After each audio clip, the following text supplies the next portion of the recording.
యోహాను సువార్త 2వ అధ్యాయం మొదటి 11 వచనాలు మనం చదువుకుందాం. యోహాను సువార్త 2వ అధ్యాయం మొదటి 11. 3వ దినమున గలిలయలోని కానా అనే ఊరిలో ఒక వివాహం జరిగెను. యేసు తల్లి అక్కడ ఉండెను. యేసును ఆయన శిష్యులను ఆ వివాహమునకు పిలువబడిరి. ద్రాక్షరసం అయినప్పుడు యేసు తల్లి వారికి ద్రాక్షరసం లేదని ఆయనతో చెప్పగా, యేసు ఆమెతో, అమ్మా, నాతో నీకేమి పని? నా సమయం ఇంకనూ రాలేదని ఆయన తల్లి పరిచారకులను చూసి, ఆయన మీతో చెప్పినది చేయడనెను. యూదుల శుద్ధీకరణాచార ప్రకారము 2-3 తూములు పట్టు 6 రాతి బాణలు అక్కడ ఉంచబడి ఉండేది. యేసు ఆ బాణలు నీళ్లతో నింపబడినై వారితో చెప్పగా, వారు వాటిని అంచుల మట్టుకు నింపిరి. అప్పుడు ఆయన వారితో, మీరిప్పుడు ముంచి విందు ప్రధాని వద్దకు తీసుకుని పొండని చెప్పగా తీసుకుని పోయేది. ఆ ద్రాక్ష రసము ఎక్కడి నుండి వచ్చానో ఆ నీళ్లు ముంచి తీసుకుని పోయిన ఆ పరిచారకులకే తెలిసినది కానీ విందు ప్రధానికి తెలియకపోయాను కనుక ద్రాక్షరసమైన ఆ నీళ్లు రుచి చూసినప్పుడు ఆ విందు ప్రధాని పెళ్లి కుమారుని పిలిచి, ప్రతి వాడును మొదట మంచి ద్రాక్షరసము పోసి జనులు మత్తుగా ఉన్నప్పుడు జబ్బు రసం పోయును.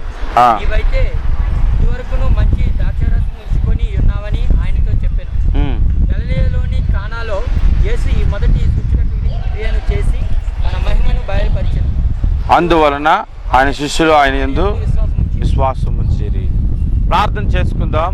ప్రేమ కలిగిన మా ప్రియ పరలోకపు తండ్రి, సర్వాధికారి సర్వోన్నతుడా, నీకు వందనాలు చెల్లిస్తూ ఉన్నాం. ఈ రాత్రికాల సమయంలో మీరు మా ఆధ్యాత్మిక జీవితము కొరకు ఇచ్చినటువంటి వాక్య భాగమును బట్టి మీకు కృతజ్ఞతలు చెల్లిస్తున్నాం.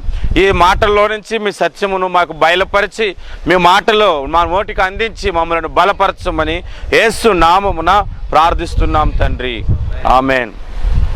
మనం చదువుకున్నటువంటి ఈ వాక్య భాగములో చాలా ప్రాముఖ్యమైనటువంటి విషయాలు ఇందులో ఉన్నాయి. చాలా ప్రాముఖ్యమైనటువంటి విషయాలు. ఈ అంశంలో మనం మాట్లాడుకోవాలంటే చాలా సంగతులు చెప్పుకోవచ్చు. ఉదాహరణకు, నీళ్లను ద్రాక్షరసముగా ఎందుకు మార్చాడు అనేది ఒక సబ్జెక్టు చెప్పుకోవచ్చు. మూడవది, ఈ యొక్క అద్భుతమును కేవలము మ్యారేజ్లోనే ఎందుకు దేవుడు చేయాలనుకున్నాడు అని చెప్పుకోవచ్చు. మూడవది, ఇది ఒక సూచక క్రియ అంటున్నాడు. ఈ సూచక్రియ మొట్టమొదటి సూచక్రియ అట. యేసు ప్రభు తాను చేయాలనుకున్నటువంటి అద్భుతము ఖచ్చితముగా మ్యారేజ్లోనే నీళ్లను ద్రాక్షరసముగా చేయాలని ఎందుకు అనుకున్నాడు అనేది ఒక అంశము. దేనికి సూచక్రియో అనేది మరొక అంశము. అంతేకాకుండా అక్కడ పరిచారకుల గురించి రాయబడి ఉంది, అదొక అంశం అన్నమాట. ఇలాగ అంశాల వారిగా మనం విభజించి ఈ సందర్భాన్ని మాట్లాడుకుంటే ఒక 5 వారాలు మనం మాట్లాడుకోవచ్చు. అలాంటి సంగతులు ఈ భాగములో రాయబడి ఉన్నాయి. అయితే ఈరోజు నేను చెప్పాలనుకున్నటువంటి అంశమును, నీళ్లను ద్రాక్షరసముగా యేసు ప్రభువు మార్చాడు కదా, ఆ సందర్భాన్ని మాత్రమే నేను మాట్లాడాలనుకుంటున్నాను. హల్లెలూయా, హల్లెలూయా. నేను 2007లో ఇక్కడికి ఈ కంపెనీకి, కొత్త కంపెనీకి వచ్చినప్పుడు, పోలియానిటికి వచ్చినప్పుడు నా ఫస్ట్ ప్రసంగం ఇక్కడ యోహాను సువార్తలో నుంచి చెప్పాను. కానీ చాలా సంగతులు ఇందులో ఉన్నాయి. కానీ అప్పుడు ఒకే ఒక అంశాన్ని చెప్పాను. ఎప్పటి నుంచో మనసులో ఉండిపోయిన సంగతులు మళ్ళీ ఇప్పుడు అవకాశం దొరికింది కాబట్టి నేను ఇప్పుడు చెబుతున్నాను. మీరు వినండి.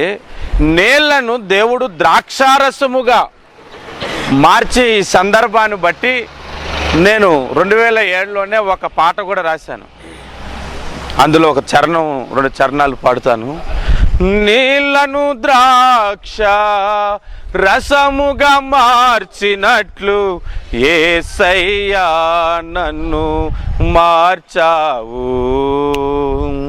నీళ్లను ద్రాక్ష రసముగా మార్చినట్లు యేసయ్యా నన్ను మార్చావు. ఏమి చేసి నీ రుణమును తీర్తును, దినమంతా నిన్ను స్తుతింతు. ఏమి చేసి నీ రుణమును తీర్తును, దినమంతా నిన్ను స్తుతింతు. ఎందుకయ్యా నన్ను అంతగా ప్రేమించావు, దేనికయ్యా నన్ను ఇంతగా కరుణించావు. ఏ యోగ్యత లేని నాపై నిండుగా కృప చూపావు, ఏ యోగ్యత లేని నాపై నిండుగా కృప చూపావు. ఎందుకయ్యా నన్ను అంతగా ప్రేమించావు.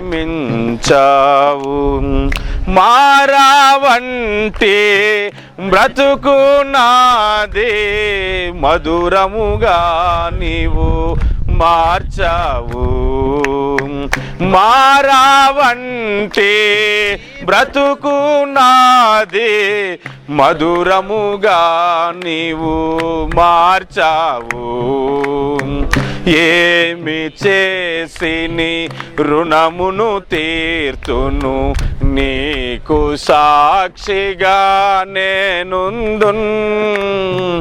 ఏమి చేసి నీ రుణమును తీర్తును, నీకు సాక్షిగా నేనుందున్.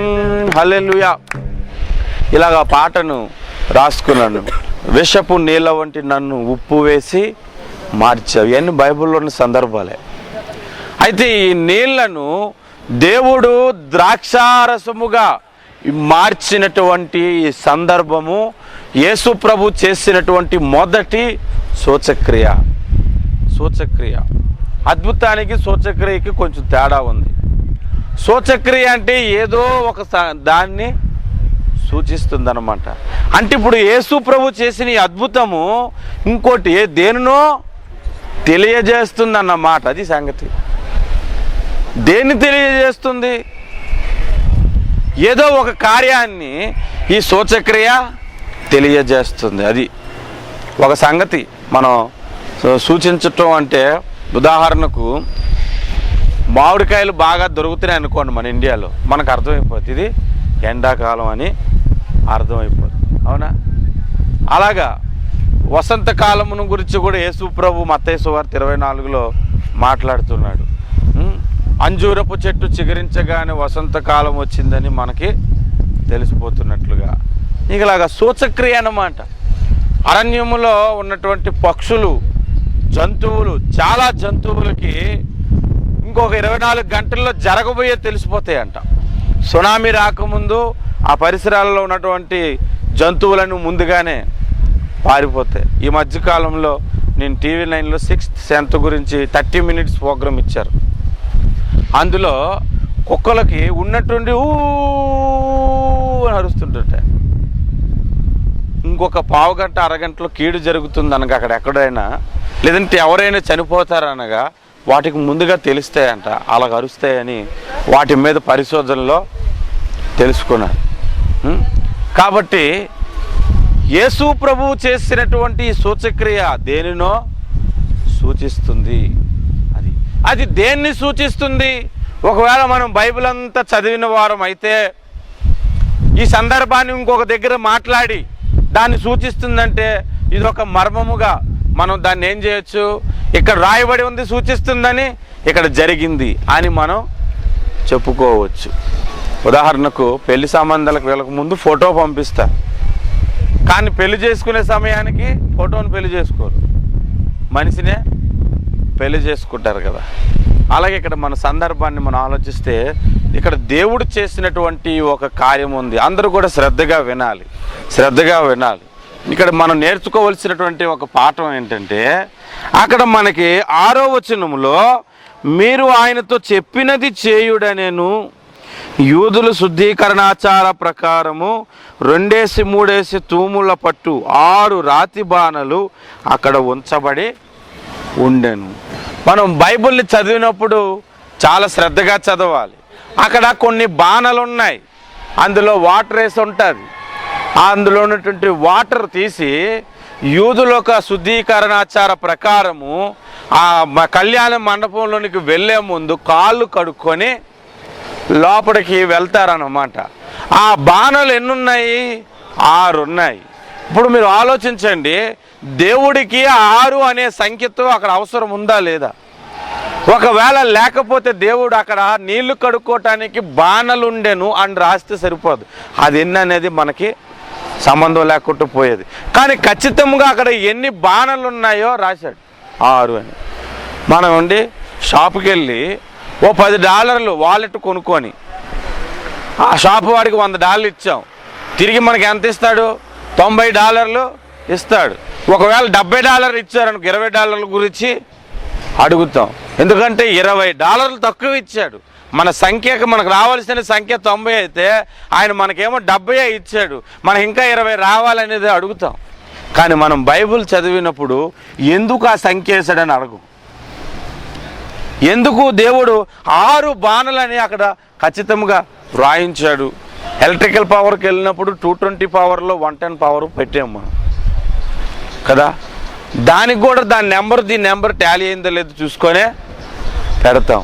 కానీ బైబిల్లో ఒక సంఖ్యను దేవుడు వ్రాయించాడంటే ఆ సంఖ్య మీద దేవుడు ఒక ఉద్దేశం మీద ఉంది. బైబిల్లో యేసు ప్రభు 25వ తారీఖు డిసెంబర్ను పుట్టినట్టుగా రాయించలేదు. ఎందుకు రాయించలేదో తెలుసా? దేవుడికి సంఖ్యతో సంబంధం లేదు. ఆ రోజు ఆ దినమును బట్టి మనకేం కలగదు. కానీ ఆయన ఈ లోకంలో పుట్టాడనే దాన్ని నమ్మటమును బట్టే మనకు రక్షణ కలుగుతుంది. కాబట్టి డేటుతో సంబంధం లేదు, కాబట్టి దేవుడు డేట్ నిర్ణయించలేదు. కానీ ఇక్కడ సందర్భంలో 6 అనే సంగతిని దేవుడు రాయించాడు అంటే ఒక సంగతిని తెలియపరుస్తుంది. మీ అందరికీ తెలుసు 6 సంఖ్య ఎవరిని సూచిస్తుంది? 6 అనే సంఖ్య ఎవరిని సూచిస్తుంది? మానవ జాతిని సూచిస్తుంది. 6వ దినమున దేవుడు మనిషిని సృజించాడు అనే సంగతి మనకి తెలుసు. అందుకే దేవుడు మనిషికి ఆజ్ఞాపించినప్పుడు 6 దినములు నీవి, 7వ దినము నాది అని దేవుడు చెప్పాడు. 6 దినములు. ఇదంతా ఎందుకు? ప్రకటన గ్రంథములో ఇంకా క్లియర్గా రాయబడి ఉంది. ప్రకటన గ్రంథము 13వ అధ్యాయము 18వ వచనములో, ప్రకటన గ్రంథం 13:18లో బుద్ధిగలవాడు మృగము యొక్క సంఖ్యను లెక్కింపనిమ్ము. అది ఒక మనుషుని సంఖ్యయే. ఆ సంఖ్య 666. మనుషుని సంఖ్య అన్నాడు, 6 అన్నాడు, 6 అన్నాడు, ఇంకొక 6 అన్నాడు. 3 6లు అంటే 3 వ్యక్తులు అక్కడ. ఒక 6 ఆదాము, రెండవ 6 యేసు ప్రభు అను ఆదాము, కడపటి ఆదాము. 3వ 6 దొంగ క్రీస్తు, వాడు మనిషిగానే ఈ లోకానికి వస్తాడు. ఈ 3 6ల ముద్రే సైతాను ముద్ర అని మన అందరికీ తెలుసు. కానీ ఆ 3 6ల్లో ఒక 6 తీస్తే 2 6లు ఉంటాయి, 66 ఉంటుంది. బైబిల్లో 66 పుస్తకాలు ఉంటాయి. ఒక 6 పాపంలో పడిపోతే 2వ 6 వచ్చి ఆ పాపము నుండి విమోచించింది. కాబట్టి 66 మాత్రమే దేవుడు వ్రాయించాడు. అందుకే 66 కలిగిన గ్రంథమే సత్యమైన గ్రంథం. 73 అధ్యాయాలు ఉన్న గ్రంథాలు, అంతకంటే ఎక్కువ ఉన్న గ్రంథాలు ఏం చదవవసరం లేదు. దేవునికి స్తోత్రం కలుగునుగా. అది ఆ 2 6లో కూడా ఒక 6 తీసేస్తే ఇంకెవరు ఉంటారు? అప్పుడు మానవుడు ఉంటాడు. ఇక్కడ మనం చదువుకున్నటువంటి లేఖన భాగంలో 6 బాణలు కనబడుతున్నాయి. అంటే మనిషిని తెలియబరుస్తున్నాయి. ఈ మనిషి యొక్క జీవితం ఏంటో తెలుసా? మీరు ఇక్కడ ఆలోచించండి. అందరూ పెళ్ళిళ్ళలో ఉంటే ఈ బాణలు ఎక్కడ ఉంటాయి? పెళ్ళి మధ్యలో ఉంటుందా? బయట ఎక్కడో పెడతారు, నీళ్ళు అక్కడ. మనం ఒకప్పుడు తృణీకరించబడిన స్థితిలో ఉన్నటువంటి వారు, మానవ జాతి తృణీకరించబడినటువంటి నీచమైన జాతిగా ఎంచబడినటువంటిది. 1 కొరింథీయులకు రాసిన పత్రిక 1వ అధ్యాయము 26 నుండి మనము చదువుకుంటూ వస్తే, ఎన్నిక లేని మనలను ఎన్నిక చేసుకున్నాడు, నీచులైన మనలను దేవుడు ఏర్పాటు చేసుకున్నాడు, తృణీకరించబడినటువంటి మనలను దేవుడు తన కోసం నిర్మించుకున్నాడని కొన్ని మాటలు అక్కడ సందర్భానుసారంగా ఉంటాయి. అయితే మీరు చూడండి, ఇవి తృణీకరించబడినట్లుగా బయట ఉన్నాయి. అందులో నీళ్ళతో అందరూ కడుక్కుంటూ లోపలికి వస్తున్నారనమాట. ఆ 6 బాణలు మానవ జాతిని సూచిస్తున్నాయి. అయితే ఇక్కడ కొన్ని సంగతులు మీకు చెప్పనా. ఈ అద్భుతము అక్కడ యేసు ప్రభు చేయబోతున్నాడని ముందే యేసు తల్లి అయిన మరియకు తెలుసు. ఈ సంగతి చాలామందికి తెలియదు. యేసు తల్లికి ఈ సంగతి ముందే తెలుసు కాబట్టి ద్రాక్షారసం అయిపోగానే ఏం చేద్దారో నాన్న అని అనట్లేదు. తిన్నగా వచ్చి ద్రాక్షారసం అయిపోయింది అని అనగానే అప్పుడు యేసుప్రభు అన్నాడు, ఆల్రెడీ యేసుప్రభు చెప్పాడు అక్కడ ద్రాక్షారసం అయిపోద్ది, నేను వచ్చి అద్భుతం చేస్తానమ్మా, అప్పటి నుంచి నా పరిచర్య ప్రారంభం అవుద్దని ఎప్పటి నుంచో చెప్తున్నాడు. అందుకే ద్రాక్షారసం అయిపోగానే వెంటనే తిన్నగా యేసయ్య దగ్గరికి తల్లి వెళ్ళింది. అప్పుడు ఆయన అన్నాడు, ఇంకా నా సమయము రాలేదు అన్నాడు. ఆ సమయం వచ్చేంత వరకు ఆగి అప్పుడు కార్యం చేయాలనుకున్నాడు. అందుకే మరి ఏమంటుంది తెలుసా, ఆ పరిచారకులను చూసి ఆయన మీతో చెప్పినది ఎందుకన్నది ఆ మాట. ఈయన ఒకవేళ నా సమయం ఇంకా రాలేదని ఓహో రాలేదా అని వెళ్ళిపోవాలి. ఆయన మీతో చెప్పినది చేయడంటే ఇది ఆయన సమయం అని ఆమెకు తెలుసు. అవునా? ఇది ఖచ్చితంగా దేవుడు కార్యం చేయబోతున్న కార్యమని సంగతి తెలుసు. ఇక్కడి నుంచే ఈ పరిచర్య జరుగుతుందని సంగతి తెలుసు కాబట్టి పరిచారకులు చూసి ఆయన మీతో చెప్పినది చేయుడి అనే సంగతిని ప్రకటించింది. వెంటనే యేసుప్రభు వారికి చెప్పారు, మీరు వెళ్ళి ఆ బాణలను నీళ్లతో నింపుడి అన్నారు. వీళ్ళు వెళ్ళి నీళ్లతో బాణలను నింపారు. అదే మనమైతే ముందు ఒక చెంబు నీళ్ళు ద్రాక్షరసం చేయబాబు, అప్పుడు ఆ బాణాలు నింపుతాం. ఎందుకంటే అది నిండగా నింపిన తర్వాత నువ్వు చేయలేదు అనుకో, అనవసరంగా మోసేసిన వాళ్ళు అయిపోతాం అని అనుకుంటాం. కానీ వాళ్ళు అలా అనుకోలేదు. ఆ బాణల్లో మాత్రం నీళ్లు తీసుకెళ్ళి నింపుతున్నారు. అనుకుంటాను వేసినప్పుడల్లా ఇంకా ద్రాక్షరసం అవ్వలేదు అనుకుని ఉంటారు. అనుకుని వెళ్ళేటప్పుడు ఇంకా అవ్వలేదు అనుకోడు. ఎంతవరకు నింపారంటే బాణలు అంచులు మట్టుకు నింపారట. అప్పుడు యేసుప్రభు అన్నాడు, అందులో మా మగ్గు తీసుకొని వెళ్ళి విందు ప్రధానికి పట్టుకెళ్ళి ఇవ్వండి అన్నాడు. పట్టుకొని వచ్చేటప్పుడు నీళ్ళుగానే ఉన్నాయి. ముంచారు, జగ్గు చూశారు, నీళ్ళుగానే ఉన్నాయి. పట్టుకెళ్తున్నప్పుడు కూడా ఇచ్చే ముందు కూడా చూస్తారు కదా, అయితే ఇంకా అవ్వలేదు, ఇచ్చిమంటడేటి అని ఇచ్చేశారు. ప్రధాన అతనేమో తీసుకొని ఇలా తాగగానే ద్రాక్షారసం అయిపోయింది. దేవునికి స్తోత్రం కలుగును. హల్లెలూయా, హల్లెలూయా. ఆ నోటికి ఎలా రుచి తగిలిందంటే దానికి ముందున్న ద్రాక్షారసము కంటే ఇది ఎక్కువ రుచిగా తగిలింది. కాబట్టి అందరూ ముందు మంచిదిచ్చి తర్వాత జబ్బు రసం పోస్తారు. నువ్వు ముందు మంచిదిచ్చో, ఇప్పుడు ఇంకా మంచిదిచ్చావు అని చెప్పారు. ఈ లోకం కూడా అంతే. ముందు ఏం చేస్తుందంటే అంతా మంచిలాగా చూపించి నరకానికి తోసేస్తుంది. కానీ దేవుడు ఆ ఉన్నత స్థితిలోంచి ఇంకా ఉన్నతమైన స్థితిగా తీసుకొని వెళ్తాడు. ఒకసారి ఒక సేవకుడు ఉపమానం చెప్పాడు. ఒక అతను వచ్చిన తర్వాత దేవదూత దగ్గరికి వచ్చాడు. దేవదూత దగ్గరికి అంటున్నాడంటే, నువ్వు ఎక్కడికి పోతారా, నరకానికి పోతావా లేకపోతే పరలోకానికి పోతావా అని అంటే, నరకం ఎలాగుంటుంది పరలోకం ఎలాగుంటుంది ముందు నాకు ట్రయల్ చూపించాను అన్నాడట. అనగానే వెంటనే అతను నరకాన్ని చూపించాడంట. అక్కడేమో 3 హీరోయిన్లతో డ్యాన్స్ వేస్తున్నారంట. చక్క చక్క చక్క చక్క చక్క చక్క చక్కమని 3-4 హీరోయిన్లతో డ్యాన్స్లు వేస్తూ చాలా చక్కగా ఉందంట ఆ ప్రాంతం అంతా. ఆ తర్వాత ఓహో చాలా బాగుంది డిస్కోలు అయ్యి అనుకున్నాడంట. అయితే ఇప్పుడు పరలోకం చూపించాను అన్నాడంట. అక్కడేమో అంతా స్తుతి ఆరాధన జరుగుతుంది. అందరూ కొంతమంది ఆనంద బాష్పాలతో ఉండిపోతున్నారు. వాళ్ళని చూశాడు, ఏటో వీళ్ళంతా ఆరాధన అంటున్నారు, అక్కడే బాగుంది 4-5 హీరోయిన్లతో డ్యాన్స్ చేసుకోవచ్చు అనుకొని నేను నరకానికి వెళ్ళిపోతాను అన్నాడంట. అనగానే మరొకసారి బాగా ఆలోచించుకుంటే, లేదు నేను ఖచ్చితంగా నరకానికే పోతాను అని ఆయన చెప్పాడట. మరి ఇంకోసారి నేను అడుగుతున్నాను చెప్పు అంటే, లేదు నేను నరకానికే పోతాను రా బాబు, అక్కడ చాలామంది అమ్మాయిలతో డ్యాన్స్ చేసుకోవచ్చు అని అన్నాడంట. సరే అని చెప్పి నేను తీసుకోవాలి అగ్నిలో తోచేసి అక్కడ కాలుతుంటుంటే అక్కడి నుంచి అడుగుతున్నాడు దేవతకి, ఏమయ్యా నువ్వు ఇందాక ట్రైల్లో ఏం చూపించంటే అది మా నరకానికి ఇచ్చే యాడ్లు అని చెప్పాడంట. అది మా నరకానికి ఇచ్చే యాడ్ అండి, అది అలాగే ఉంటుంది, అందులోని తోచేస్తాం. ఈ లోకం కూడా అంతే. ముందు మంచిది ఇచ్చి తర్వాత చీటింగ్ చేస్తారు. ముందు మంచి బ్రాండ్ను అందరికీ చూపించి తర్వాత క్వాలిటీలో రోజు రోజుకి తగ్గిపోద్ది. సబ్బుల్లో కానీ ఏ విషయంలోనైనా ఈ లోకంలో తగ్గిపోద్ది. కానీ ఏసి ఇచ్చేటువంటి బ్రాండ్ ఎలాంటిదంటే ఆ ఎప్పటికప్పుడు పెరుగుతూనే ఉంటుంది అన్నమాట. ఇక్కడ మనం గమనించాలి. ఈ 6 రాతి బాణలు మానవులని సూచిస్తున్నాయి. ఈ నీళ్లు తీసుకెళ్ళి నింపమన్నాడు చూసావా?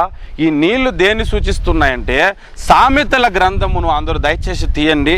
సామెతల గ్రంథము 20వ అధ్యాయము 5వ వచనాన్ని మనం చదువుదాం.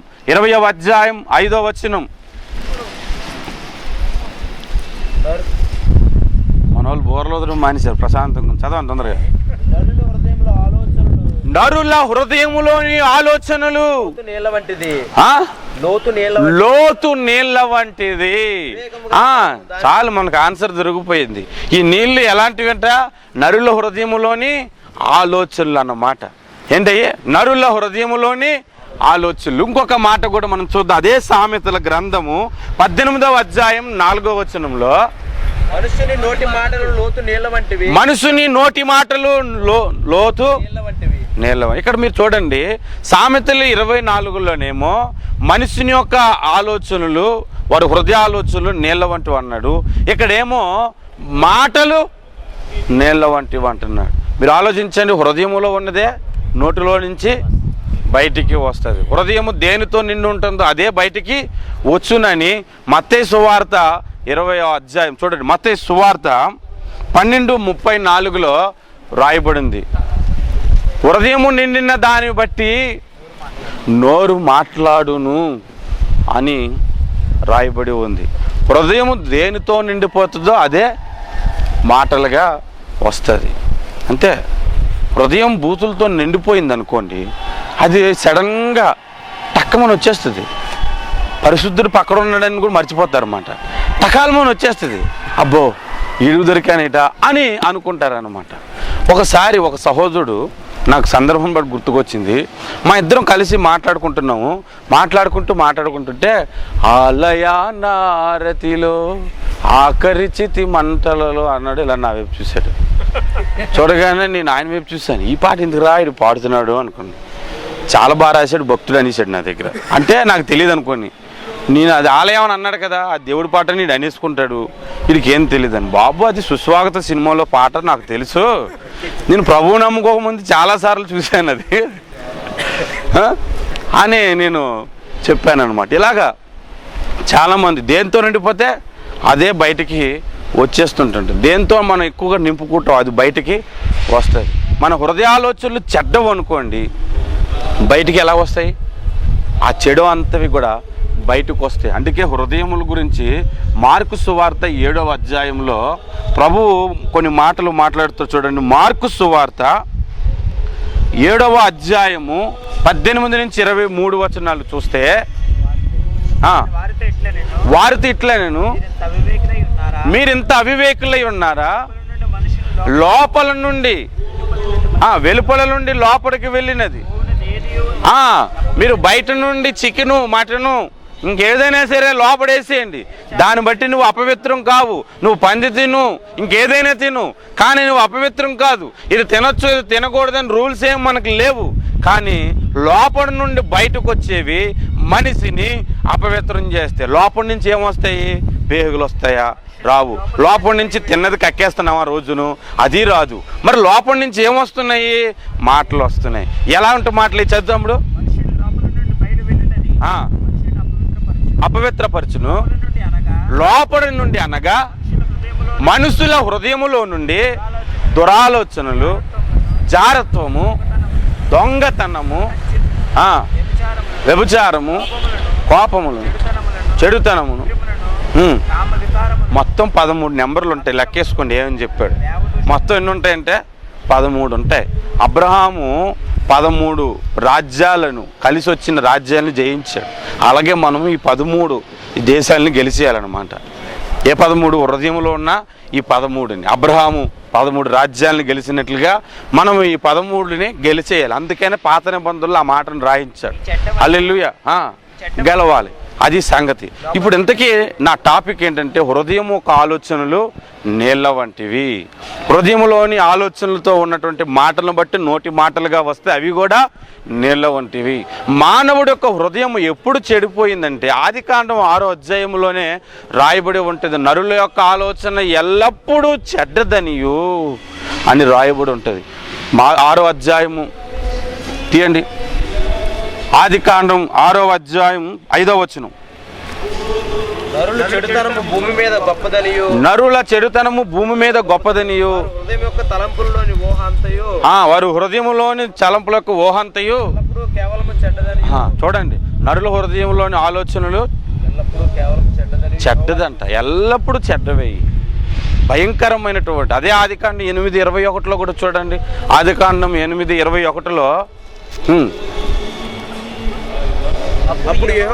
అప్పుడు యెహోవా నాంగ్రానించి ఇక మీదట నరులను బట్టి భూమిని అలా శపించను. ఎందుకనగా నరుల హృదయ ఆలోచనల వారి బాల్యము నుండి చెడ్డది, వారి బాల్యము నుండి చెడ్డది, చిన్నప్పటి నుంచే చెడిపోయేది. నా హృదయంలో అలాంటి చెడ్డ ఆలోచనలు ఉండవు బ్రదర్ అని అంటే అసలు కుదరదు. ఎలాంటి వాడికైనా చెడ్డ ఆలోచనలు వస్తాయి. ఇప్పుడు వచ్చి నేను అసలు ఏ అమ్మాయిని చూసి నేను మోహించలేదు అంతటి పచ్చి వేషధారి వచ్చినా నేను తట్టుకొని నా ప్రభు కొరకు నేను ఆలోచనలు ఖండించుకున్నాను. నాకు నేనే ఖండించుకున్నా. ఒక ఘర్షణ నాలో జరిగింది, నేను ఆపుకున్నాను అనుకున్నవాడే పరిశుద్ధుడు. అసలు నాకు కలగవండి అని అంటే అసలు సెన్స్ లేదని, మైండ్ పనిచేయట్లేదు అనుకోవడం. ఇక్కడికి ఈ తలకు దెబ్బ తగిలింది అనుకో, వాడికి ఏమీ తెలీదు, ఇంకా పనిచేది. అలాంటి వాడు అనుకోవాలన్నమాట. ప్రతి ఒక్కరు హృదయంలో బాల్యము నుండే చెడ్డ ఆలోచనలు పుట్టుకొస్తున్నాయి. అలాంటి నీళ్లు మనకి ఈ బాణంలో ఉన్నటువంటి స్థితి ఏంటంటే అది. అలాంటి నీళ్లను దేవుడు ద్రాక్షారసముగా మార్చాడు. ఇప్పుడు వినండి, పాయింట్లోకి రండి. నీళ్ళంటే మనం చెప్పుకున్నాం ఎవరోది? మానవ హృదయము. అక్కడ దేవుడు అద్భుతం చేసినప్పుడు బాణలను మార్చాడా? నీళ్ళ బాణలను ద్రాక్ష తిత్తులు అయిపోయా? ఒకవేళ అయిపోయాయి అనుకో, ద్రాక్షరసం ఉంటుందో, ఎందుకంటే అది బాణలే ద్రాక్ష తిత్తులు అయిపోయాయి అని అనుకోవచ్చు. అది అలాగే ఉంది, కానీ లోపల నీళ్లను మార్చాడు దేవుడు.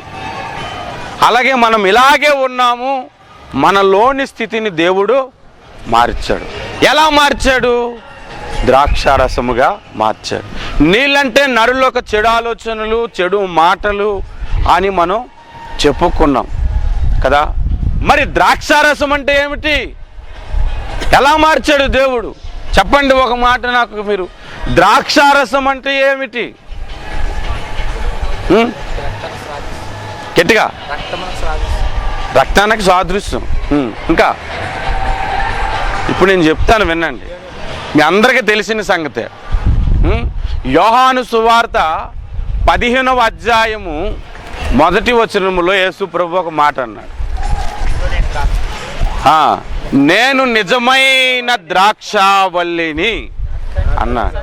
అంటే నిజము కాని ద్రాక్షావల్లి లోకంలో మనకు తెలుసు. దానిని పోలిన వ్యక్తి, అసలైన ద్రాక్షావల్లి ఎవరు? యేసు. ఇప్పుడు ద్రాక్షారసము ద్రాక్షలలో నుంచి వస్తుంది కదా. యేసు ప్రభు ఒక సారమే ద్రాక్షారసము. నిమ్మకాయ పిండితే దాని సారము పులుపు వస్తుంది, ఉప్పు ఒక సారము ఉప్పునిస్తుంది. యేసు ప్రభు ఒక సారమే ద్రాక్షారసము. అది అర్థమైంది ఇప్పుడు. అంటే మనల్ని ఎలా మార్చాలనుకుంటున్నాడు? యేసులాగా మార్చాలనుకుంటున్నాడు. అది పాయింట్. ఇప్పుడు యేసు ప్రభు గురించి మనం ఆలోచిస్తే పౌలు ఒక సంగతి చెబుతాడు. క్రీస్తు స్వరూపము మీ యందు ఏర్పడు నిమిత్తము నాకు మరలా ప్రసవ వేదన కలుగుచున్నది అన్నాడు. క్రీస్తు స్వరూపము మన యందు ఏర్పడు నిమిత్తము, మరలా అంటే అసలు మనల్ని రక్షించింది, ఆయన రక్షణలోనికి నడిపించింది. ఎందుకంటే ఆయన స్వరూపములోనికి మనం మారటానికి దేవుడు మనల్ని పిలిచాడు. ఆయన స్వరూపంలోనికి మనం మారటానికి దేవుడు మన పక్షముగా కార్యము చేశాడు. మనం ద్రాక్షారసములాగా మారాలి అంటే నిజమైన రసమైనటువంటి యేసు రక్తము ద్వారా మనం కడగబడాలి. కాబట్టి ఆయన అప్పగించబడక ముందు రాత్రి ఈ లోకా సువార్త 20:22 వచనంలో రాయబడి ఉంటుంది, ఆయన ఒక పాత్రని ఎత్తుకొని ఇది మీ కొరకే నేను చిందించినటువంటి ద్రాక్షారసమును చూపించి నా రక్తమును అని దేవుడు చెప్పారు. హల్లెలూయా. ఆ ద్రాక్షారసాన్ని ఏమంటున్నాడు? నా రక్తము అంటున్నాడు. మీరు అక్కడ మాటను గమనించండి. ఆ ద్రాక్షారసము నా రక్తమునకు సాదృశ్యము అనట్లే, నా రక్తము అంటున్నాడు. ఆయన రక్తం, ద్రాక్షారసం ఆయన రక్తం ఏంటండి? మీకేమైనా బుర్ర ఉందా? ఇది మీకు ప్రభువు మీ కొరకు ఇస్తున్న ఆయన శరీరానికి సూచన, ఇది ఆయన రక్తానికి సూచన అని ఇచ్చేస్తారు. సూచన కాదు, అది యేసు రక్తమే. మన చేతికి కనిపిస్తుంది యేసు రక్తమే. ఎందుకో చెప్తాను చూడండి. ఈ విందు ప్రధాని దగ్గరికి నీళ్లు వేసినప్పుడు, ప్రధాని దగ్గరికి నీళ్లు పట్టుకు వెళ్ళినంత వరకు అవి నీళ్ళే, అది నోట్లో వేసుకగానే ద్రాక్షరసం. అది మన కంటికి కనిపిస్తున్నంతసేపు ద్రాక్షారసమే, కానీ మనం అది తాగిన తర్వాత లోపలికి వెళ్ళిన తర్వాత యేసు రక్తం. అది మనం ఆయన స్వరూపంలోనికి మార్చడానికి సాదృశ్యాన్ని మనకు ఇవ్వట్లేదు, వాస్తవాన్ని మనకి దేవుడు ఇస్తున్నాడు. హల్లెలూయా, హల్లెలూయా. ఈ ద్రాక్షారసమును గురించి మరి కొన్ని సంగతులు మనం ఆలోచన చేద్దాం. అందరూ కూడా బైబిల్ గ్రంథాన్ని తెరిచి చూడండి. యేసు ప్రభువుని ఎందుకు ద్రాక్షరసంతో పోల్చారు అంటే, యేసు ప్రభువు సమాధానకర్త అని యెషయా గ్రంథము 9వ అధ్యాయంలో రాయబడి ఉంది కదా. యేసు ప్రభు సమాధానకర్త, ఆయనలో సమాధానం ఉంది. నీవు సమాధానము గలదానివే ఇక్కడి నుండి వెళ్ళమని చెప్పాడు అనేవి ఉంది కదా. అంటే ద్రాక్షారసములో కూడా సమాధానం ఉందని బైబిల్లో రాయబడి ఉంది. దయచేసి ఈ వచనాన్ని మీరు చూడండి. జకరియా గ్రంథము 8వ అధ్యాయం 12వ వచనములో ఏవని రాయబడి ఉందో చూడండి. జకరియా గ్రంథము 8:12లో సమాధాన సూచనమైన ద్రాక్ష చెట్టు అంటున్నాడు. అక్కడ ద్రాక్ష చెట్టు అంటే దేనికి సూచనంట? సమాధానకరమైన సూచకమైన దానికి అని అంటున్నాడు. ఇప్పుడు చూడండి, యేసులో సమాధానం ఉంది, ద్రాక్ష చెట్టులో సమాధానానికి సూచనకరమైనటువంటి ద్రాక్షారసము ఉంది. ఇప్పుడు మన దేవుడు ఎలా మార్చాడు? సమాధానంగా ఉండువారుగా మార్చాడు. మరి మన జీవితంలో సమాధానం ఉంటుందా? మన కుటుంబ విషయంలో సమాధానం ఉంటుందా? మన కంపెనీలో పనిచేస్తున్న దగ్గర సమాధానం కలిగి ఉంటున్నామా? ఎప్పుడు అందరితో గొడవలు పెట్టుకుంటున్నామా? లేదంటే ఇంకా మనం సమాధానంగా ఉండటానికి మనము దేవునితో సమాధానం కలిగి ఉంటున్నావా? ప్రభు, ఈ వారం అంతా తప్పులు చేస్తానైనా ప్రతిసారి నేను సిగ్గులేను, నన్ను క్షమించు అనేసి మరలా అప్పటికే సమాధానం పొందుకొని తర్వాత సమాధానం పోగొట్టుకునే విధముగా మనం ఉంటున్నామా? ఆలోచించండి. అప్పుడు నీళ్లను ద్రాక్షరసముగా క్షణాల్లో చేశాడు దేవుడు. ఇప్పుడు నీళ్లను ద్రాక్షరసముగా ఈ ప్రాసెస్ ఇంకా జరుగుతూనే ఉంది.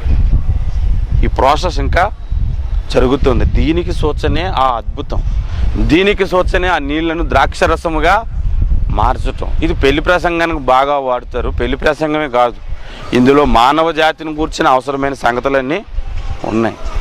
హల్లెలూయా, హల్లెలూయా. ఇంకొక సంగతి కూడా మనం ఆలోచిద్దాం. మత్తయి సువార్త అందరూ కూడా తీసి చూడండి. మత్తయి సువార్త 4వ అధ్యాయం 25వ వచనం.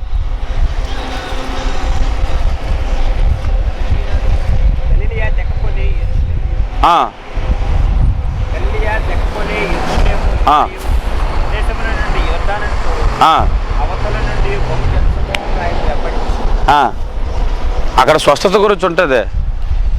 యేసు దగ్గరికి అనేక రోగులు వస్తున్నప్పుడు వాళ్ళు స్వస్థతలు పొందుతూ ఉన్నారు. యేసు నానా విధములైనటువంటి రోగములు, అన్ని రకాలైనటువంటి రోగములు గలవారు యేసు దగ్గరికి వస్తున్నారు, స్వస్థత పొందుతున్నారు. అంటే యేసులో ఏముంది? స్వస్థత ఉంది. యేసులో స్వస్థత ఉంది. ద్రాక్షారసములో కూడా స్వస్థత ఉంది. లూకా సువార్త దయచేసి చూడండి. లూకా సువార్త 10వ అధ్యాయం 34వ వచనం మనం చదివితే, యెరూషలేము నుండి యెరికో పట్టణానికి వెళ్ళిపోతున్న ఒక వ్యక్తి బాగా దెబ్బలు తిని, దొంగల చేత దెబ్బలు తిని ఆస్తిని మొత్తాన్ని పోగొట్టుకున్న వ్యక్తి అక్కడ ఏమని రాయబడింది? 34లో అతని మీద జాలిపడి దగ్గరకు పోయి అతని గాయములను దేంతో కట్టాడు? నూనెను ద్రాక్షారసమును పోసి కట్టాడు. ఇంకా మనం ఆలోచిస్తే తిమోతి పత్రికలో పౌలు అంటాడు తిమోతికి, నీ కడుపు జబ్బు నిమిత్తము కొద్దిగా ద్రాక్షారసము పుచ్చుకొనుము. అదొక ఆయింట్మెంట్ లాగా వాడేవారు, అదొక ట్యాబ్లెట్ లాగా వాడేవారు. రోగులకు స్వస్థపరచటానికి ఉపయోగకరముగా ద్రాక్షారసము ఉంది.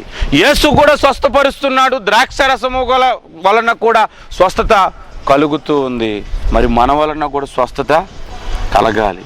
యాకోబు పత్రిక 5వ అధ్యాయంలో 15వ వచనం మనం చదివితే, యాకోబు పత్రిక 5:15లో విశ్వాస సహితమైన ప్రార్థన రోగిని స్వస్థపరచును అన్నారు. మనం ఏం చేయాలి అప్పుడు? రోగుల కొరకు ప్రార్థనలు చేయాలి. ఎవరికైనా బాగోలేదండి అయ్యగారు మీరు ప్రార్థన చేయండి, అలాగే చేస్తానమ్మా అని పెట్టడం కాదు, అప్పుడే ప్రేయర్ చేయి. లేదంటే అసలు దాని గురించి పట్టించుకోవడం కాదు, ప్రేయర్ అప్పుడే చేయాలి. రోగుల కొరకు ప్రార్థన చేయాలి. అన్ని ప్రార్థనల కంటే శ్రేష్టమైన ప్రార్థనే చెప్పండి. అన్ని ప్రార్థనల కంటే, పరలోక ప్రార్థన అని చెప్పకండి, మామూలు జనరల్గా అడుగుతున్నాను. అన్ని ప్రార్థనల కంటే శ్రేష్టమైన ప్రార్థన విజ్ఞాపన ప్రార్థన. ఎందుకు తెలుసా? విజ్ఞాపన ప్రార్థన అనేది ఇతరుల కొరకు మనం ప్రార్థించేది. యేసు ప్రభు మన కొరకు ఈ లోకానికి వచ్చాడు, మన కొరకు ఆయన ప్రార్థన చేస్తున్నాడు, మన కొరకు ఆయన రక్తాన్ని చిందించాడు. మనము కూడా యేసు ప్రభు మనసు కలిగి ఉంటే మనము ఇతరుల కొరకు ప్రార్థించుట అనేది దేవుడికి ఇంకా సంతోషకరమైనటువంటి విషయం. అది విజ్ఞాపన ప్రార్థన అనేది చాలా ఇంపార్టెంట్. ఇతరుల కొరకు ప్రార్థించే అనుభవం మనం కలిగి ఉండాలి. ఇతరుల కొరకు కన్నీరు కార్చే అనుభవం మనం కలిగి ఉండాలి. మనకు శ్రమ వచ్చినప్పుడు మనం కన్నీరు కార్చగలం, మన బాధ కాబట్టి, మనకు నొప్పి తెలుస్తుంది కాబట్టి. కానీ ఇతరుల కొరకు ఆ బాధను మనం అనుభవించి ప్రార్థన చేసేదే విజ్ఞాపన ప్రార్థన. అది దేవుడికి చాలా ఇష్టం. ఇతరులు ఎవరైనా రోగితో ఉన్నప్పుడు, లేదంటే ఇతరుల హృదయము రోగస్థితిలో ఉండొచ్చేమో. ఇర్మియా గ్రంథము 17:9లో హృదయమును గురించి మాట్లాడుతూ ఏమని రాయబడిందంటే, హృదయము మోసకరమైనది, ఘోరమైన వ్యాధి గలది అని అన్నాడు. యెషయా గ్రంథం 1వ అధ్యాయం 5వ వచనంలో చూస్తే, నెత్తిన మొదలుకొని పాదము వరకు స్వస్థత కొంచెమైనను లేదు, తైలముతో నువ్వు చేయబడలేదు అని వాక్యము సెలవిస్తుంది. ఎదుటి వాళ్ళు హృదయ స్థితి పాపస్థితిలో ఉన్నప్పుడు వారి కొరకు ప్రార్థించే, వారు స్వస్థపడే విధముగా ప్రార్థించే విజ్ఞాపన ప్రార్థన మనలో ఉండాలి. హల్లెలూయా, హల్లెలూయా. యేసులో స్వస్థపరిచే గుణం ఉంది, ద్రాక్షరసములో స్వస్థపరిచే లక్షణం ఉంది.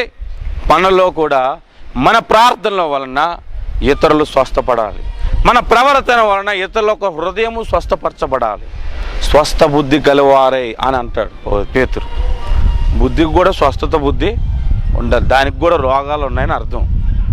స్వస్థ బుద్ధి గలవారై అంటే స్వస్థత లేని బుద్ధి ఏంటి? రోగిష్టి బుద్ధి అనమాట అది. కనుక మనము కూడా ఆ విధముగా ఉండాలి. ద్రాక్షరసముగా మార్చటం అంటే ఇది.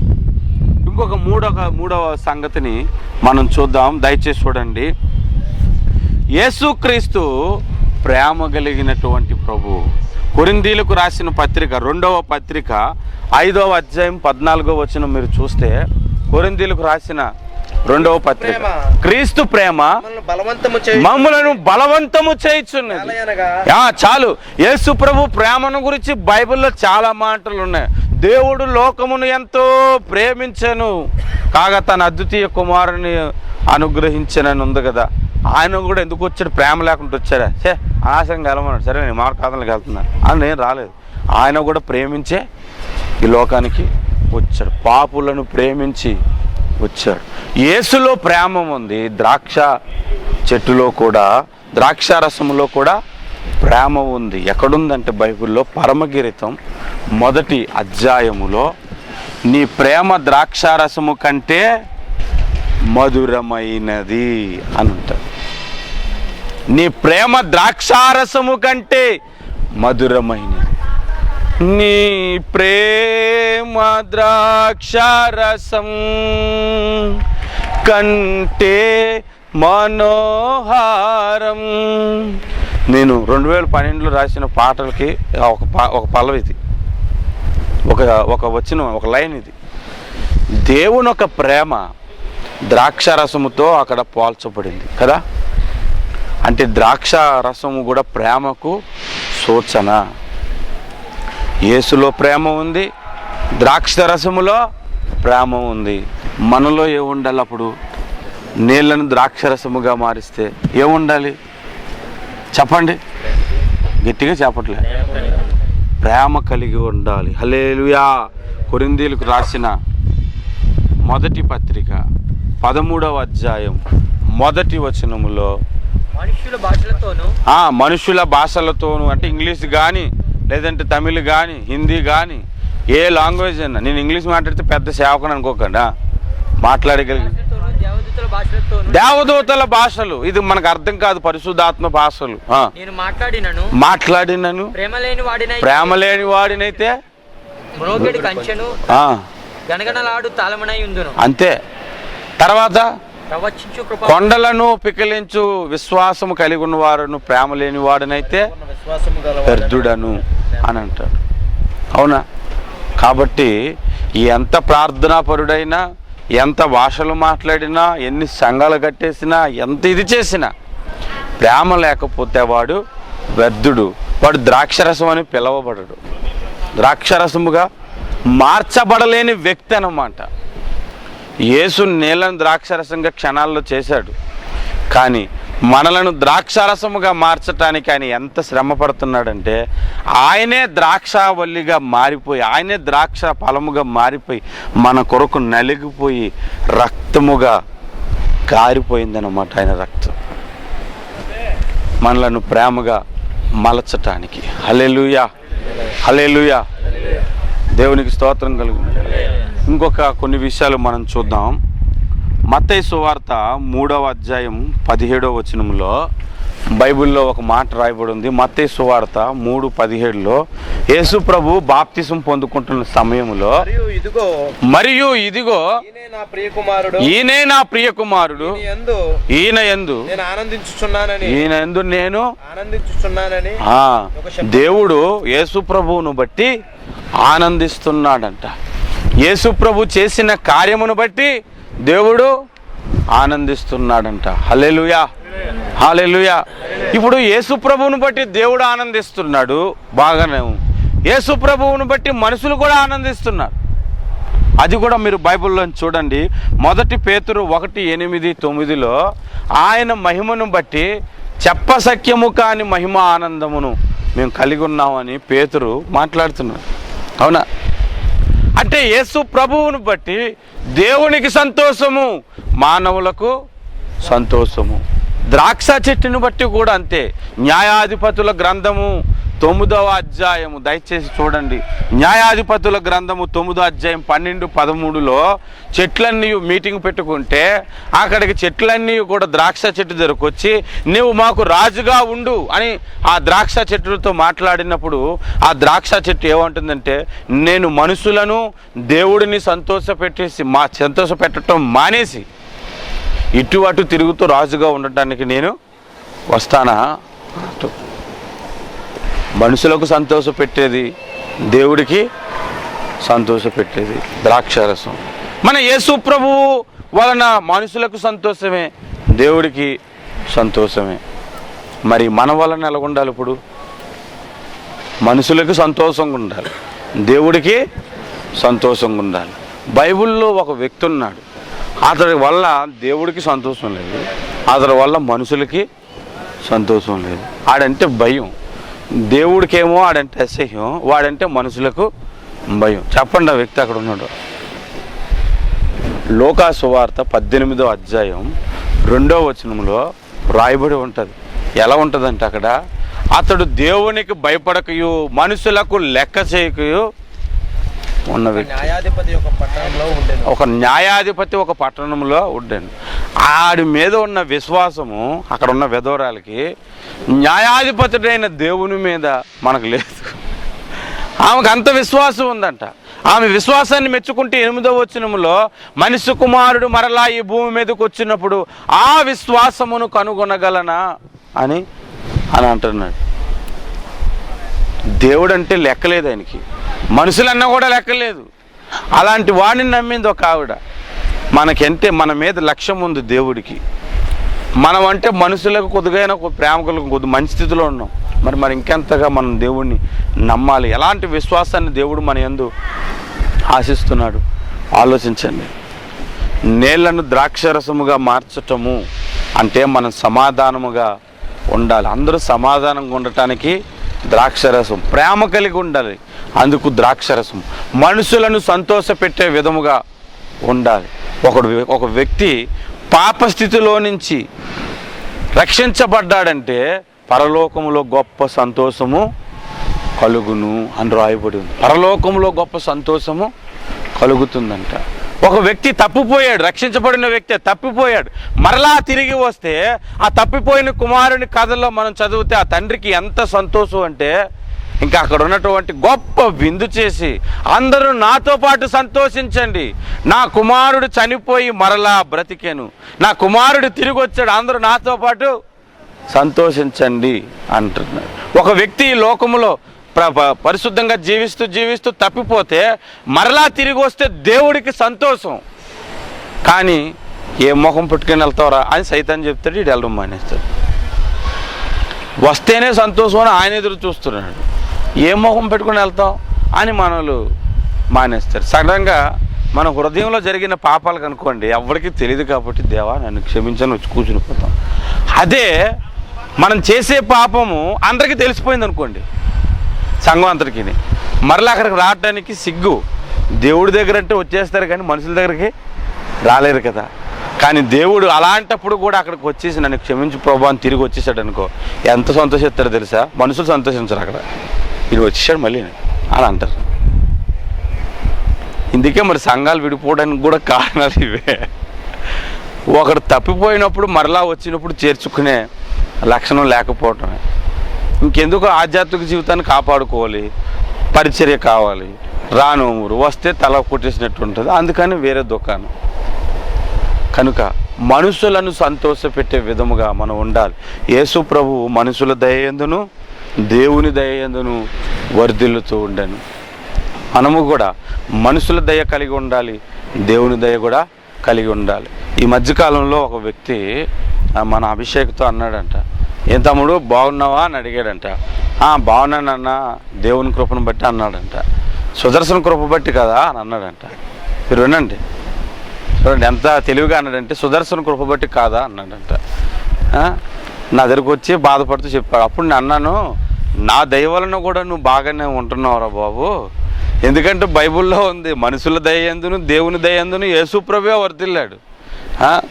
నేను వాక్యం చెప్పబట్టే కదా కొద్దిలో కొద్ది నువ్వు బాగున్నావు అని చెప్పాను. ఆ విషయాన్ని చెప్పు, నీ దయ వలన అయితే నేను బాగోలేనురా, నీ వలన ఒక ఆత్మ రాలేదు సన్నిధికి, నీ వలన ఇలాంటి మాట్లాడితే ఉన్నోడు కూడా పోతాడు, నిజంగా ఆయన దయ దేవుని దయ నా మీద ఉంది, యేసు ప్రభు మీద ఉన్నట్టుగా అని చెప్పమన్నాను. ఇది కొంతమంది ఇలా ఉంటారు, ఇవన్నీ యూట్యూబ్లో పెట్టేస్తాను, అవి విన్నారు అందరూ, దేవునికి స్తోత్రం కలుగును కాక అవి వినాలన్నమాట. ఇంకొకసారి ఆడి దయ, మరి అతను వెళ్తున్న సంఘానికి అతని సంఘం ఆ పాస్టర్ గారి దయతోనే బ్రతుకుతున్నాడా? లేదు కదా. అక్కడ ఒప్పుకోడు, కానీ ఇక్కడికి వచ్చిన వాళ్ళు అంటే మీరు అందరూ నా కృప పొందుతున్నారా? నా కృప ఎల్లప్పుడూ మీకు ఉండును గాక. దేవుడు నన్ను ఆశీర్వదించింది ఎందుకు? మిమ్మల్ని ఆశీర్వాదకరంగా ఉండటానికి. మిమ్మల్ని ఆశీర్వదించేది ఎందుకు? ఇతరులకు ఆశీర్వాదకరంగా ఉండటానికి. అసలు ఆడికి ఆ సబ్జెక్ట్ తెలియదు. అబ్రహాంకి అన్నాడు దేవుడు, నిన్ను ఆశీర్వదిస్తున్నాను, నిన్ను ఆశీర్వదించిన వాడిని ఆశీర్వదిస్తాను, నిన్ను శపించిన వాడిని శపిస్తాను. పోయి అబ్రహాంతో పెట్టుకోకండి. ఆయన గొప్పోడు అని అంటే మనల్ని గొప్పోడు చేస్తాడు. నువ్వేం మనిషివయ్యా అన్నావు అనుకో, అంతే మనం ఎందుకు పనికిరాకుండా పోతాం అంట. అందుకే మన జోలికి ఎవరు రాకూడదు. హల్లెలూయా, హల్లెలూయా. కాబట్టి మనము దేవుడికి సంతోషపెట్టే విధముగా ఉండాలి. ఒక మాట మీకు బైబిల్లో చూపెడతాను, సంఖ్యాకాండము. నేను ఇది అనుకోలేదు కానీ ఇప్పుడు చూపించాలనిపిస్తుంది. సంఖ్యాకాండము 13వ అధ్యాయము 8వ వచనం చూడండి. 8వ వచనం, ఇశ్రాయేల్ ప్రజల గురించి యెహోవా, దేవుడైనటువంటి యెహోవా ఏమంటున్నాడు చూడండి. 8వ వచనంలో, యెహోవా మన యందు ఆనందించిన ఎడల ఆ దేశములో మనలను చేర్చి దానిని మనకిచ్చును, అది పాలు తేనెలు ప్రవహించు దేశం. ఇక్కడ పాలు తేనెలు ప్రవహించు దేశం అని చెబుతున్నటువంటి ఆ కనాను దేశము పరలోకానికి సాదృశ్యమైనటువంటి దేశము. ఇశ్రాయేలీలు ఐగుప్తు నుండి కనానుకు వెళ్ళినట్లుగా మనం ఈ లోకమును ఐగుప్తు నుండి పరమ కనానుకు వెళ్ళటమును గురించి సాదృశ్యముగా ఇశ్రాయేల్ చరిత్రను పాత నిబంధనలో పెట్టాడు. వాళ్ళు ఆ కనాను దేశానికి వెళ్ళకముందు ఈ మాటను యెహోషువ చెబుతున్నాడు. ఏమని చెబుతున్నాడంటే, యెహోవా మన యందు ఆనందించిన ఎడల, మనం దేవుని యందు ఆనందించటం కాదు, ఎలాంటోడైనా దేవుని యందు ఆనందించగలరు. ఎలాంటి వాడైనా దేవుని యందు ఆనందించగలరు. ఎందుకంటే ఆయన ఏం కొట్టడు తిట్టడు, అంత తొందరగాను ప్రేమ కలిగి ఉంటాడు. కాబట్టి ఎవరైనా దేవుని యందు ఆనందించగలరు. దేవుడు మన యందు ఆనందించాలంట. యెహోవా మన యందు ఆనందించని ఎడల అక్కడ ఏమని రాయబడింది? ఆ దేశములో మనలను చేర్చును. ఈరోజు దేవుడు మన యందు ఆనందిస్తే ఆ దేశములో మనలను చేర్చును. అది పాలు తేనెలు ప్రవహించు దేశము అంటున్నాడు. హల్లెలూయా. అంటే సమృద్ధి అన్నమాట. పాలు తేనె అనేది ఏంటంటే సమృద్ధి కలిగినటువంటి దేశాన్ని సూచిస్తుంది. నిజంగా కనాన్లో నిలుతున్న పాలే అని చెప్పి ఎవరు పట్టుకోకండి. అక్కడ ఏం పాలు లేవు, అక్కడ ఏమి తేనె కూడా కారట్లేదు. అక్కడ అది శ్రేష్టమైనటువంటి దేశముగా దేవుడు మనకు బయలుపరుస్తున్నాడు. హల్లెలూయా. నేలను ద్రాక్ష రసముగా మార్చటం అంటే అది. చివరిగా ఇంకొక మాటను మనం చూద్దాం. మన విమానం వచ్చేసింది. మనము పరిమళ వాసనగా ఉండాలి అనేది. మీరు ఒక సంగతిని చూడండి. ఎఫెసీయులకు రాసిన పత్రిక 5:2లో అక్కడ ఒక మాట ఉంటుంది, చదవండి ఎవరైనా. ఎఫెసీయులకు రాసిన పత్రిక 5:2. క్రీస్తు మిమ్మును ప్రేమించి పరిమళ వాసనగా ఉండుటకు. చూడండి, మనం పరిమళ వాసనగా ఉండటానికి యేసు ప్రభువు తను తాను దేవునికి అర్పించుకున్నాడంట. చాలు. ఇదే సంగతిని హోషేయ 14:7లో మనం చూస్తే, 14వ అధ్యాయం 7లో చూస్తే చూడండి, ఎవరైనా చదవండి. హోషేయ గ్రంథము 14వ అధ్యాయం 7వ వచనంలో, అతని నీడయందు నివసించువారు మరలి వత్తురు, ధ్యానము వలె వారు తిరిగి మొలుతురు, ద్రాక్ష చెట్టు వలె వారు వికసింతురు. పరిమళించటం, వికసించటం అంటే పరిమళించటం, సువాసన కలిగి జీవించటం అన్నమాట. మనం ఎలా ఉండాలి ఇప్పుడు చెప్పండి? సువాసన కలిగి ఉండాలి. పౌలు ఒక మాట అంటాడు చూడండి, కొరింథీయులకు రాసిన పత్రిక 2వ పత్రిక 2:14-15లో, కొరింథీయులకు రాసినటువంటి 2వ పత్రిక 2వ అధ్యాయం 14-15 వచనాలు చూడండి. మా ద్వారా ప్రతి స్థలమందు జ్ఞానము యొక్క సువాసనను, క్రీస్తును గూర్చి జ్ఞానము యొక్క సువాసనను కనపరచుచు ఆయన యందు మమ్మల్ని ఎల్లప్పుడూ విజయోత్సవముతో ఊరేగిస్తున్నాడు. పౌలు అంటున్నాడు, పౌలు వలనంట క్రీస్తును గూర్చిన జ్ఞానమును సువాసనను పరిమళింపిస్తున్నాడంట. మరి మనం అనవసరంగా ఇటు క్రైస్తుడు అంటే చూడు దేవుడిని నమ్ముకున్నాడంట అని మన గురించి అనుకునే విధంగా ఉండకూడదు. మనల్ని ఎవరైనా చూస్తే నిజంగా దేవుడిని నమ్ముకున్న వ్యక్తి అన్నట్టుగా ఉండాలి. చాలా జాగ్రత్తగా ఉండాలి. అది ద్రాక్షారసంగా ఉండటం అంటే. మనల్ని మార్చే పద్ధతినే సూచించటానికి నీళ్లను దేవుడు ద్రాక్షారసముగా మార్చాడు. యోహాను సువార్త 2వ అధ్యాయం 11వ వచనం మనం చూస్తే,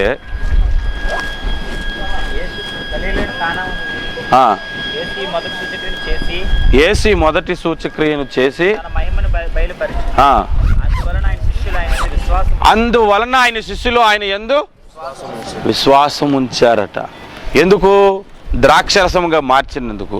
దేవుడు నిన్ను ద్రాక్షరసముగా మారిస్తే నిన్ను బట్టి కొంతమంది ఏమవుతారు? అప్పుడు విశ్వసిస్తారు. కీర్తన గ్రంథము 40వ అధ్యాయం మీరు తీసి చూడండి. కీర్తన 40 అధ్యాయం 2వ వచనం. నాశనకరమైన గుంటలో నుండి జగటగల దొంగ ఊపిలో నుండి ఆయన నన్ను పైకెత్తెను. ఆ పాదములు బండ మీద నిలిపి ఇంకా ఇంకా అవివేకులు అనేకులు దానిని చూచి భయభక్తులు కలిగి యెహోవా యందు నమ్మిక ఉంచుతారంట. ఎప్పుడు? ఆ బండ జగటగల ఊబిలోని తీసి బండ మీద పెట్టినప్పుడు, ఈయన దేవునికి స్తోత్ర రూపము కొత్త కీర్తన పాడినప్పుడు. పాత పాటలే మనం సరిగ్గా పాడట్లేదు. కొత్త కీర్తన పాడినప్పుడు అనేకులు అది చూసి ఏంటి ఎంత ఆనందంగా గుట్టాడు, పాటలు పాడేవాడు ఆనందంగా పాడతాడు, సేడగా పాడతాడా? ఎందుకయ్యా నన్ను అని ఆవిడ పాట సంతోషంగా పాడతాడు. ఏంట్రా ఇటు సంతోషం, ఇంత కష్టం వచ్చింది, ఇంత హ్యాపీగా ఉన్నాడు అని అనేకులు చూచి దాని యందు నమ్మిక ఉంచాలి. ద్రాక్షరసముగా నీళ్లు మారిపోగానే దాన్ని చూసి శిష్యులు విశ్వాసం ఉంచినప్పుడు మనం ఉంచాలి. బండి వచ్చింది, ఇంకో 3 పాయింట్లు చెప్తాను. ఏంటంటే నీళ్లు ద్రాక్షరసముగా మారిందంటే ఏం మారింది? మొదటిగా రంగు మారింది, అవునా? మనం ఏం కావాలంటే హృదయము మారాలి. హల్లెలూయా, హల్లెలూయా. రెండవది నీళ్లు ద్రాక్షరసముగా మారింది అంటే రుచి మారిపోయింది. నీళ్లు తాగండి, ద్రాక్షరసం తాగండి, నీళ్ళు పక్కన తోసి ద్రాక్షరసం తాగుతాం, అవునా? అంటే రుచి మారిపోయింది. మనము కూడా లోకానికి రుచిగా ఉండాలి. ఒకప్పుడు చేదుగా ఉన్నాం, ఇప్పుడు మనం ఏమవ్వాలి? రుచిగా మారిపోవాలి. హల్లెలూయా. ఇప్పుడు చూడండి, నీళ్లకు ఎక్కువ వాల్యూ ఉంటుందా, ద్రాక్షరసానికి ఎక్కువ వాల్యూ ఉంటుందా? అంటే మన విలువ మారిపోయింది. మన బ్రతుకు మార్చేశాడు, మనలో మన జీవితం రుచి మార్చేశాడు, మన విలువను మార్చేశాడు మాట దేవుడు. ఈ అద్భుతాన్ని దేవుడు జరిగించాడు. ఇదంతా పెళ్లి ప్రసంగం అనుకోకండి, ఇది పెళ్ళిళ్ళకు వాడుకున్న అందరికీ నమస్కారం. ఇది మొత్తం మానవ జాతికి ఉపయోగించిన ప్రసంగం, వారికి కూడా నా నమస్కారం. కాబట్టి చాలా శ్రద్ధగా ఈ మాటలు మీరు గమనించి ఈ రోజు నుంచి ఫలించు ద్రాక్ష చెట్టు వలె మనము ఉందాం. అందుకు మనల్ని పిలిచాడు. ఎందుకు పిలిచాడు? ఫలించు ద్రాక్ష చెట్టు వలె మనము ఉందాం. యోహాను సువార్త 15వ అధ్యాయంలో రాయబడినటువంటి ఫలము ఏదంటే ఇదే, ఈ జీవితమే. మనము సమాధానముగా అందరితో ద్రాక్షారసము వలె ఉండాలి. ద్రాక్షారసములాగే మనము వికసిస్తూ పరిమళిస్తూ ఉండాలి. ద్రాక్షారసము వలె మనము ప్రేమ కలిగి ఉండాలి. ద్రాక్షారసము వలె దేవుణ్ణి సంతోషపెట్టు విధముగా ఉండాలి. ఎందుకురా వీటిని కన్నానని తండ్రి బాధపడకూడదు, ఎందుకురా వీటిని సృష్టించానని దేవుడు కూడా బాధపడకూడదు. నరులను భూమి మీద నేను చేసినందుకు యెహోవా సంతాపపడెను అని ఒకసారి నరజాతి గురించి దేవుడు అన్నాడు. అనవసరంగా ఆ మాట అన్నాడని నేను అనుకోవట్లేదు. ఎందుకంటే ఆ సంతాపపడిన మన కొరకు మరలా వచ్చి శిలువలో మరణించాడు. ఆ తర్వాత కూడా ఆయన మరణాన్ని అనుభవించి ఆయన మరణ రక్తము ద్వారా మనం విమోచించబడి అనవసరంగా నేను వీళ్ళ కొరకు మరణించారని మాత్రం అనుకోకూడదు. మనం ద్రాక్షరసముగా మారాలి అంటే యేసులోనికి మనము మారాలి. మన ఎండింగ్ అదే, మన గురి అదే. గురి వద్దకు పరిగెడుతుంటిని అంటే నేను ఇప్పుడు పాకని ఒక చిన్న చర్చ్ కట్టాను, ఇప్పుడు ఇక్కడి నుంచి బిల్డింగ్లోకి వెళ్ళాలి అనేది గురి కాదు, అది కానే కాదు. చెప్తున్నాను, ఇంతకాలం మనం రోడ్డు పక్కన ఉంటున్నాం సహోదరులారా, మనకు ఒక రోజు ఒక హాల్ వస్తుంది, అదే మన గురి. అది కూడా కాదు. మన గురి ఇప్పుడు మనం పేదవారం, మనం ధనవంతులకు కావాలి, అది కూడా మన గురి కాదు. మన గురి ఏంటంటే యేసు స్వరూపములోనికి మారటం. ఎక్కడైనా ఉండు, పెద్ద చర్చిలో ఉండు, చిన్న చర్చిలో ఉండు, పెద్ద సంఘంలో ఉండు, చిన్న సంఘంలో ఉండు, పెద్ద పాస్టర్ గారి పరిపాలన ఉండు, చిన్న పాస్టర్ గారి పరిపాలన ఉండు, లేదా సుదర్శన కృపతో ఉండు, కానీ దేవుని స్వరూపములోనికి మనము మారటమే అవసరం. హల్లెలూయా, హల్లెలూయా. అందరూ కూడా లేచి నిల్చొని ప్రభువుతోని అడుగుదాం. ప్రభువైన యేసు, నీళ్లను ద్రాక్షారసముగా నీవెందుకు మార్చావు, అది దేనికి సూచక క్రియగా ఉంది అనే సబ్జెక్టుని ఈరోజు మేము తెలుసుకున్నాం. ఒకప్పుడు నేను నీళ్లను, నా హృదయాలోచనలు మంచివి కాదు, నా మాటలు మంచివి కాదు, నా బ్రతుకు మంచిది కాదు, కానీ నన్ను ద్రాక్షారసముగా చేయటానికి ఈ లోకానికి నీవు ఆహ్వానించబడ్డావు ప్రభువా. 3వ దినమున నీవు లేచినట్లుగా 3వ దినమున కానాను ఊరిలో జరుగుతున్న కళ్యాణములో నువ్వు గొప్ప కార్యమును జరిగించావు. నిజముగా నేను రాతి బాణ వంటి వాడిని నాయన. నాలో ఉన్నటువంటి నీళ్లు చెడువి, నన్ను ద్రాక్షరసముగా చేసావు. అనేకులు అక్కడికి వచ్చి నన్ను కడుక్కున్నారు, నన్ను వాడుకున్నారు, కానీ నన్ను ద్రాక్షరసముగా చేసినప్పుడు నేనే వాళ్ళకి ఉపయోగకరంగా మారిపోయాను నాయన అని మనం దేవునికి స్తుతిస్తూ ఆ స్థితిని కలుగజేసిన దేవుణ్ణి మనం కొనియాడుదాం. ఆ ద్రాక్షారసమును చూసి శిష్యులు విశ్వసించినట్లుగా నన్ను చూసి నేను విశ్వసించాను, రక్షణలోనికి వచ్చానని సాక్షి నేను వినాలి తండ్రి. నీ రాజ్యము నేను చేరేటప్పటికి నన్ను బట్టి ఒక వ్యక్తి పరలోకానికి వచ్చాడని ఆనందము నాకు కలుగు చేయండి అని ప్రార్థన చేయండి. అప్పుడు ఇక్కడున్న ఈ 26 మంది కూడా డబుల్ అవుతారు, 52 మంది అవుతారు. హల్లెలూయా, హల్లెలూయా. మీరు అడగండి ప్రభువును, నా వలన నా బ్రతుకు వలన ఒక వ్యక్తి నీ సన్నిధికి వచ్చాడనే ఆనందం నాకు కలుగు చేయండి ప్రభా అని అడగండి. అందుకు దేవుడు నిన్ను నన్ను ఏర్పాటు చేసుకున్నాడు.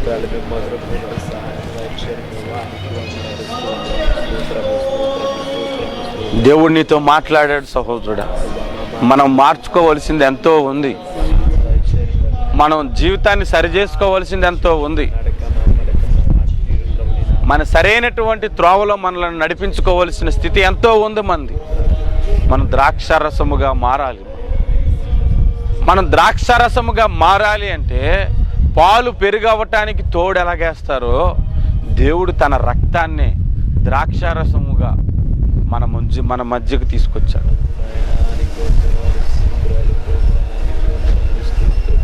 నా రక్తమును త్రాగి నా శరీరమును తినివాడే నిత్య జీవము గలవాడు, అతడు నా మూలముగా జీవించును అని కూడా చెప్పాడు.